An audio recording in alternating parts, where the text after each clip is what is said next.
ಸಾವಿರದಲ್ಲಿ ಈ 3 ಅಂಕಿ ಸಂಖ್ಯೆಯನ್ನ 2 ಅಂಕಿ ಸಂಖ್ಯೆಯನ್ನ ಯಾವ ರೀತಿ ಈಸಿಯಾಗಿ ಕಳಿಬೇಕು ಅನ್ನುವಂಥ ಮೆಥಡಲ್ಲಿ ಹೇಳ್ಕೊಡ್ತೀನಿ. ಯಾಕಂದ್ರೆ ನವೋದಯ ಮಕ್ಕಳಿಗೆ ತುಂಬಾ ಈಸಿ ಆಗ್ತದ. ಅಲ್ಲಿ ಹೆಚ್ಚಿನ ಸಮಯ ತಗೊಳ್ಳದೆ ಕಡಿಮೆ ಸಮಯದಲ್ಲಿ ನೀವು ಲೆಕ್ಕವನ್ನ ಮಾಡುವಂತ ವಿಧಾನ ಹೇಳ್ತೀನಿ. ನೀವು ಅಲ್ಲೆಲ್ಲ 1000 ಹಚ್ಕೊಳ್ಳೋದು, ಆಮೇಲೆ ಅದ್ರ ಕೆಳಗೆ 326 ಹಚ್ಚೋದು, ಈ ರೀತಿ ಮಾಡೋದ್ರಿಂದ ಏನಾಗ್ತದ, ಸಮಯ ಬಹಳ ಹೋಗ್ತದ. ಅದಕ್ಕೆ ಹಂಗೆ ಮಾಡಲಾರ್ದಂಗೆ ಏನ್ ಮಾಡ್ಬೇಕು, ಈಗ ನಾವು ಈ 3 ಅಂಕಿ ಸಂಖ್ಯೆ ಇದ್ದಾವಲ್ಲ ಅದಕ್ಕೆ ಏನ್ ಮಾಡ್ಬೇಕು, ನಾವು 9 9 10 ಹೀಗೆ ಇಟ್ಕೋಬೇಕು. ಈಗ 9ರಲ್ಲಿ 4 ಕಳೆದ್ರೆ ಎಷ್ಟು ಉಳಿತು? 5 ಉಳಿತು. 9ರಲ್ಲಿ 5 ಕಳೆದ್ರೆ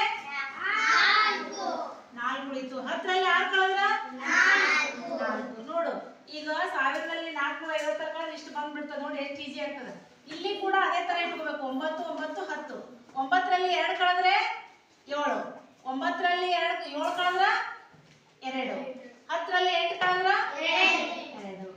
ಈಗ 2 ಅಂಕಿ ಸಂಖ್ಯೆ ಇದ್ದಾಗ ನಾವು ಏನ್ ಮಾಡ್ಬೇಕು, 3 ಅಂಕಿ ಸಂಖ್ಯೆ ಮಾಡ್ಕೊಳ್ಳಿಕ್ಕೆ ಈ ಕಡೆ 0 ಇಟ್ಕೋಬೇಕು. ಇಲ್ಲಿ ಕೂಡ 9 9 10 ಮಾಡ್ಕೋಬೇಕು.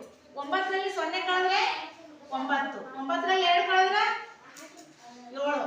10ರಲ್ಲಿ 7 ಕಳೆದ್ರೆ 3. ಈ ತರ ಆನ್ಸರ್ ಬರ್ತದೆ. ಈ 1 ಅಂಕಿ ಸಂಖ್ಯೆ ಇದ್ದಾಗ 2 0 ಇಟ್ಕೊಂಡು ಸೇಮ್ ಅದೇ ಮೆಥಡ್ ಅಲ್ಲಿ ನಾವು ಲೆಕ್ಕವನ್ನ ಮಾಡ್ಕೊತಾ ಹೋಗ್ಬೇಕು. ಅವಾಗ ಬಹಳ ಈಸಿಯಾಗಿ ಸೇಮ್ ಹಂಗೆ ಬರ್ತದೆ. ಈ ಲೆಕ್ಕವನ್ನ ನೀವು ಮನೆಯಲ್ಲಿ ಮಾಡ್ಕೊಂಡು ಬರಿ. ಗೊತ್ತಾಯ್ತಾ? ಈಸಿ ಇದ್ದಾವಲ್ಲ ಇವು? ಓಕೆ.